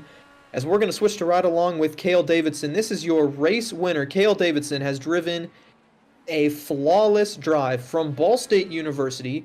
Davidson, as he comes through turn 10, turn 11 for the final time, keeps it out of the marbles, puts the power down, and Cale Davidson is going to win his 1st race of the season. Davidson wins the Eagles Coastal Classic at Long Beach, presented by Texas A&M Texarkana. Jake Cummings pretty solidly going to come home with the 2nd position, but here's Fiore. He's right on the bumper of Halterman. Halterman just ahead. Down the 2nd long straightaway here, they're going to be hitting into a sharp right-hander. Fiore has a look to the inside. Right on the switchback now through 9. There's not a heavy braking zone before the end of this race. Fiore's going to have to try something. He puts the power down. Halterman slides. A little bit of contact. Halterman gets the power down, and Clint Halterman is going to hold on to the 3rd position. Limps that car home for UNC Charlotte. It's Halterman 3rd. Fiore barely 4th. Ryan Whitlock 5th, Aiken Lamar. And look at how much push to pass was left. 8 seconds left for Clint Halterman. He used everything that he could. And I believe it was only about 0.2 of a second that he beat Ben Fiore by. But right at the end, able to hang on to it. Oh, incredible stuff. I bet Benjamin Fiore wishes he had used a little more of that push to pass somewhere in the race. He still had 97 seconds left remaining at the end of the race. Coming home in 6th is Aiken Lamar, 7th Joseph Grijalva, 8th Marlo Duncan, 9th Nick Henley, and rounding out the top 10 Andrew Burrell. And I want to give a shout out to a lot of these guys. I'm seeing some names up here that I believe would be best career finishes in this series. I don't believe we've ever seen Joseph Grijalva, Marlo Duncan, or Nick Henley finish any higher than they have today. Could be wrong about that, but those are still some very solid top 10 runs. Welcome back to the booth. Incredible stuff there up to the end, Connor. But man, I wasn't sure what to think about a street course. Incredibly tight, a lot of single file racing. It got strung out, but it stayed exciting. It stayed interesting all the way up to the end. Yeah, it kind of turned out like a typical street course you would expect to. It was really good to see that one final battle in there. Yeah, we did not see a lot of battles throughout the race, but Cale Davidson able to bring it home, and Benjamin Fiore coming fourth right behind Clint Halterman. Came right up to the checkered flag. He was giving it everything he had in that last few laps. And just really good to see. So we are now going to interview our top 3, which barely does not include Ben Fiore. But yeah, if we can get our interviews done here, we'll try to reach out to those drivers. And we may also have a complete final result sheet for you here momentarily. Getting both of those sorted out behind the scenes.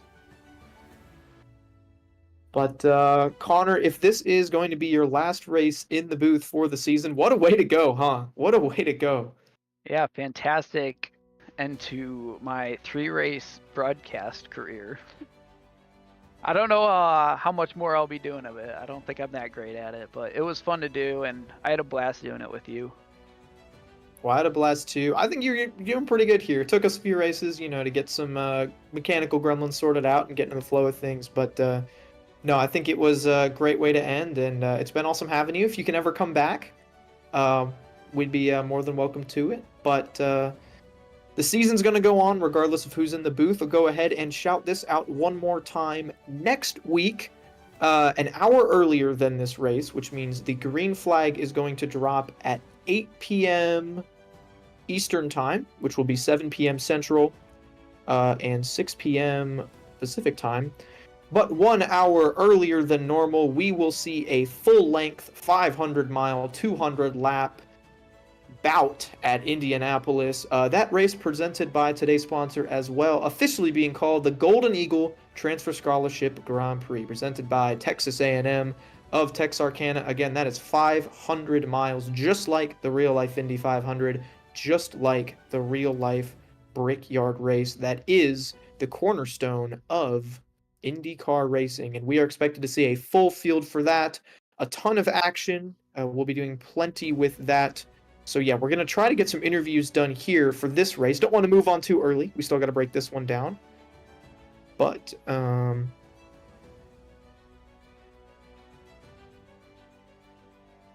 so if we could have our producer reach out to our top 3 drivers, which includes Clint Halterman. So we do want to give Halterman a shout out for not only holding off Ben Fiore there, but also for winning the alumni division of this driver.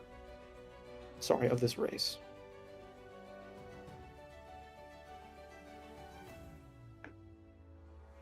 So we'll see if we can get those drivers in the booth, having a little bit of a hold up here behind the scenes, but still plenty to talk about. This is not the only street course of this season. We are going to run at least a couple more over the course of the rest of the year, including on the streets of Chicago. So these guys have a lot to learn, a lot to take away. Connor, what do you think the biggest takeaway for B from seeing this race play out here when we go to Chicago? Definitely keeping the car clean. We saw a lot of cars go out this race from terminal damage that they had no chance of coming back from. You break those wheels off, your race is done, your day's done. Yeah, I'd say keeping the car clean for the most part, even if it requires maybe being a little more lenient on the passing, letting people go a little easier and saving it for the end. But yeah, it's a grueling and demanding race. It's hard to finish these things. And it turned into a race of attrition. Let's go ahead and get started here with Clint Halterman. We'll bring him into the booth here.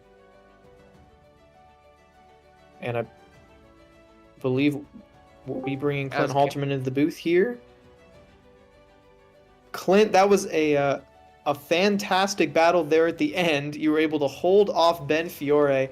Gotta ask, what did that look like from your perspective, seeing him close in from, I don't think he was 7 seconds back, and by the time the race ended, he was right on your bumper. Walk me through that defense. Yeah, I was just trying to, I had like the stupidest, lowest crash into the fountain section, like with 7 laps ago or something like that, and Like I just drove it in and like I barely tapped the wall, and I think if I just reversed and then went forward, I would have been fine. But I decided to keep going forward, and I think like me scraping the wall broke off part of my front wing. So I was racing that last section with half a front wing, and I was just trying to hold on, and the closer it got, the more I was just trying to make sure I didn't make a mistake, which then made me make more mistakes. And then going through the final couple of corners, he was right on me, and I wasn't trying to like do anything. I wasn't trying to like park the bus or anything. I just couldn't turn at all. I knew I had a feeling like I just knew I needed to defend the inside. It was gonna be hard for him to pass. But kind of when I did that into the hairpin, that meant that I still couldn't turn, and so I kind of almost came to a complete stop in the hairpin. I didn't mean to do that exactly, but yeah, he had me really worried because I was really lacking the front downforce there. So I was glad I had built up that gap to him, which allowed a little bit, just enough insurance for that mistake. But yeah, I'm glad the race was 53 laps and not 54, because I don't think I would have been able to hold on another lap there. All right, Connor, got anything for him?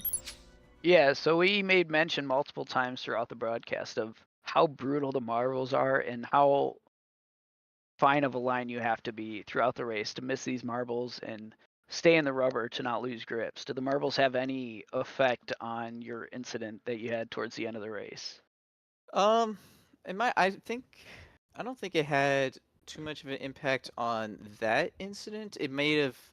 I think I just went a little too deep into the found section. I did, however, it on the last lap coming out of the hairpin, I exited really low, and I was in the marbles, and that is I almost spun out coming to the line to finish the race because I got all those marbles on my tires. So that's still something new about this update is how much that affects it. I haven't really felt it until that moment there coming to the line, how much grip I lost. It was way more than expected. So they're treacherous for sure. And fortunately, it's kind of a product, I guess, of this track. If you miss the line anyways, you're probably going in the wall. I did have, actually, now that I think of it, I did have another moment where I almost hit the wall too, and I got on the marbles and just wouldn't turn. So they're super treacherous. It's gonna be interesting, I think, next week at Indy to see how big a factor they play in that race. But yeah, the marbles were really brutal here. And I got lucky a couple times when I did get in there. I was able to not to bin it exactly. But yeah, it's some of these other tracks where it's not quite as fine of a line get on the marbles. I can see it's gonna be it's gonna be a big problem because they definitely make you lose a lot of grip. Thanks for coming up to talk to us. Real quick, is there anybody you want to shout out? Anybody from UNC Charlotte or just anybody in general? You know, want to shout out the Orange Road Racing guys, of course. Ryan Ryan was facing the sky on lap 2, brought it home a top 5. So that's good. Uh, and yeah, I know Drew and Nick are doing the Daytona 500 right now, so best of luck to them. And yeah, shout out to them, and then shout out to y'all for putting on the broadcast tonight. Oh, it is no problem. Have a good night. Congratulations on P3, and we'll see you next week at Indianapolis. All right, thank you guys. And next into the booth, we'll bring Jake Cummings. Jake brings home second, best finish of the season.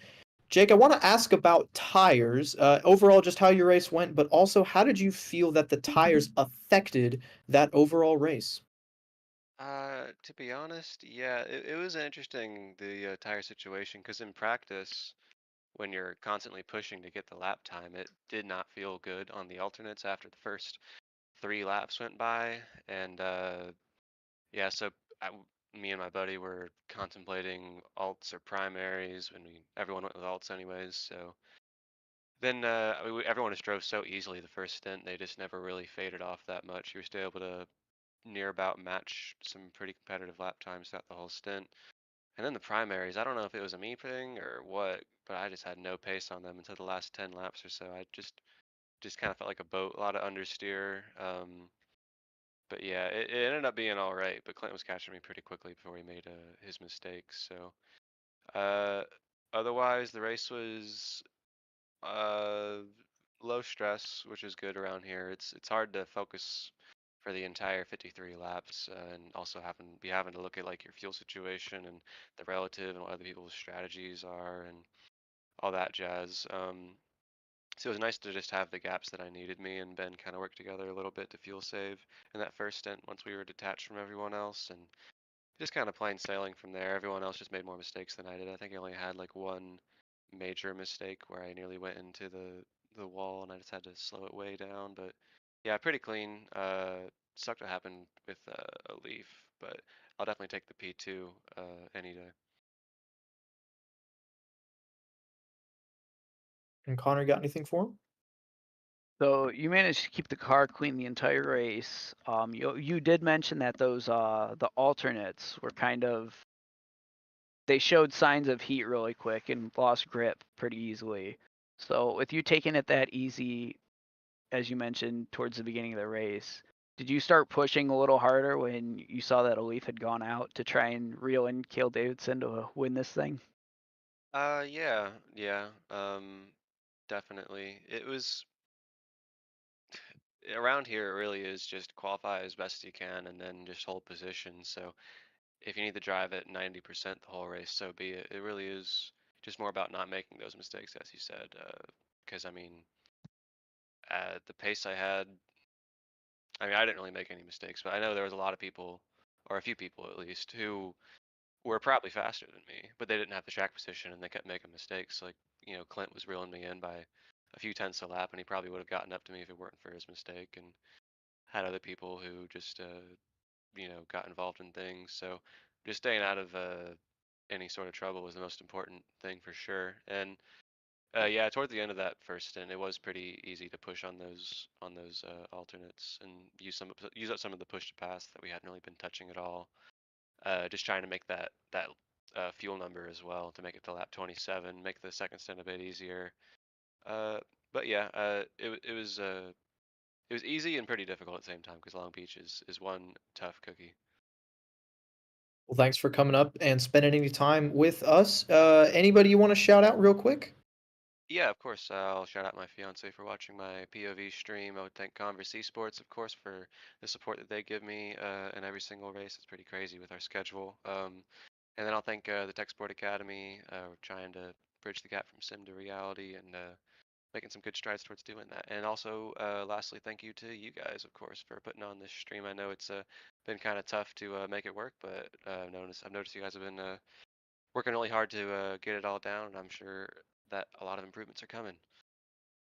Well, we appreciate it, and best of luck with you. Best of luck in the future, and have a great night. So that is Jake Cummings, everybody. P2 for the first time this season. He brings home the second position here at Long Beach, and now we get to bring in our winner, the guy who was able to cap it all off. Fantastic drive after starting from the outside pole. Kale, walk us through that race. Obviously, we know what happened to a Leaf, but what went through your mind when you saw that 12 car go off track? Well, at first when I saw the 12 car go off track, I was really confused on what just happened because knowing a Leaf, he doesn't necessarily make mistakes that often. And just in the drivers one chat with Ryan, and so we were looking through, and I saw what happened there, and it was just kind of weird placement. And with how tight this street course is, if you make one small mistake, you're kind of going into a wall, and sadly, that's what happened to him. And I mean, once I saw that he got into the wall, it wasn't like, oh, like, let's go, like, get hype kind of thing. It was more of just like put the head down and like focus on just finishing out the race since we still were about halfway through at that point. Good deal. Connor, got anything for him? So as you mentioned, putting your head down and kind of taking it easy, did you back your pace down quite a bit? Because I think everyone else may have done the opposite and started pushing harder to try and reel you in once they saw that Leaf had gone out of the race. Yeah, so like the whole first stint, because I knew that I wouldn't really have a chance against a Leaf because just of pace and practicing with him. So my dad and I kind of were like, oh, let's come up with a new strategy. And then if I'm just being honest, it did not work out in my favor. I tried to undercut him. That's why I was the first car in. That didn't really work out. So I pushed harder the first stint. So then the second stint, I actually ended up doing more fuel saving. So that's why I kind of dropped the pace back. But I knew I still had a big enough gap that if I just hit my number, I'd be okay. I do want to ask about the beginning of the race. It seemed like you and Alif were tied pretty close together, but you also were using a lot of push to pass. Was that kind of a premeditated team strategy, or was that something that just came up during the race? Yeah, no, we actually did not say anything to each other pretty much those first 20 laps or so, where we were all within about half a second.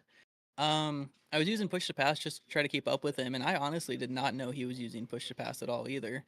And until my dad told me that after, and I backed off towards the end of the stint because I was running up with him and I could just start. I didn't want to over push the car. I was definitely wearing out the fronts more in the dirty air. I was able to keep up with him, keep that half second, but it was more of can I keep the tires alive for that long? So I kind of backed it off then, got some clean air, and tried to take care of the tires for the rest of the stint. Well, you did a pretty good job, all shaked out in the end. Congratulations. First win of the season. We may see a few more coming from Mr. Cale Davidson here in the booth. Your winner at Long Beach of the Eagles Coastal Classic Grand Prix presented by Texas A&M Texarkana. Before you go, Cale, anybody you want to shout out for this win? Yeah, definitely. I want to shout out my teammates. So Dylan, Nick, Alif, Lucas. We tried to put on a show today. We could have done a little better, but we'll be back and stronger for next week. Shout out our esports director, Dan and BK, for making this all possible. And then shout out my mom and my dad and my grandma and grandpa. Alrighty, and that is Cale Davidson, race winner for Long Beach, and that will essentially conclude it. If we have a chance to look at the complete list of results, we've just gone through the top three, got to interview them, get some good thoughts on that race. But the rest of the rundown was really interesting with the amount of attrition that we saw. Here it is Cale Davidson, Jake Cummings, Clint Halterman, of course, your top three, with Halterman winning the alumni division. Ben Fiore from Maris, the last driver on the lead lap, and then it was Ryan Whitlock, Aiken Lamar, and Joseph Grijalva. I believe those were the only cars that really had clean races. They were lapped down along with Marlo Duncan from Milwaukee. And rounding out the top 10 was Nick Henley and Andrew Burrell. Really good finishes for those drivers, despite some early issues. Carson Wohlers in his debut brings home 11th, 4 laps down. Then it's Wyatt Burton, Dylan Beatty. Ricky Paz hangs on to 14th after he had a little bit of a mid-race interview. Jason Wallet rounds out the top 15 with Keegan Calick, Grant Schiller, R. Muhammad Alif, Esteban Munoz, and Riley Birkins all having issues and failing to finish the race. And then rounding out the field, a couple guys that were involved in early incidents. If we can see that last page, Alexander Diamond and Lucas Moody. Moody out on lap 1, and then Caden Hughes unable to start the race for failing to make minimum speed. And that should conclude our coverage here from Long Beach. Con, if there's anything else you want to add at the end, now's the time to share it. But overall, fantastic race, a lot of excitement, and yeah, stick around for the Formula College. We still have, I believe, 10 more races before we're going to determine a champion. So plenty more just like that yet to come. Yeah, once again, it's been great working with you guys in the booth. It's interesting to see things from this perspective. I've never been on this side of the racing surface, I guess I should say. But yeah, it's been a blast, and I got to watch some good racing. Got to learn about quite a bit about the Indy cars, and it's kind of forced me to buy a few new tracks I can try out later. All good things. Well, we've enjoyed having you. Don't have anything else. I think we have broken down everything we can from Long Beach, and we'll go ahead and start looking forward next week to Indianapolis for, once again, the full-length 500-mile event. Green flag is going to drop at 8 Eastern, I believe. I'm doing my math correctly. I'm in the Central Time Zone, so it's subtracting 1, adding 1. It starts an hour earlier. Whatever time you tuned in to watch today, it's going to be an hour before that. 500 miles, 200 laps around Indianapolis. But that is a week from now, so these drivers get a week to recuperate, relax, and think about what they can do better next time we go to a street course but next week it'll be on an oval. I believe that is all from us here up in the CIL production booth. Cade Corbin, Connors Bozian, and Lee Kane behind the scenes.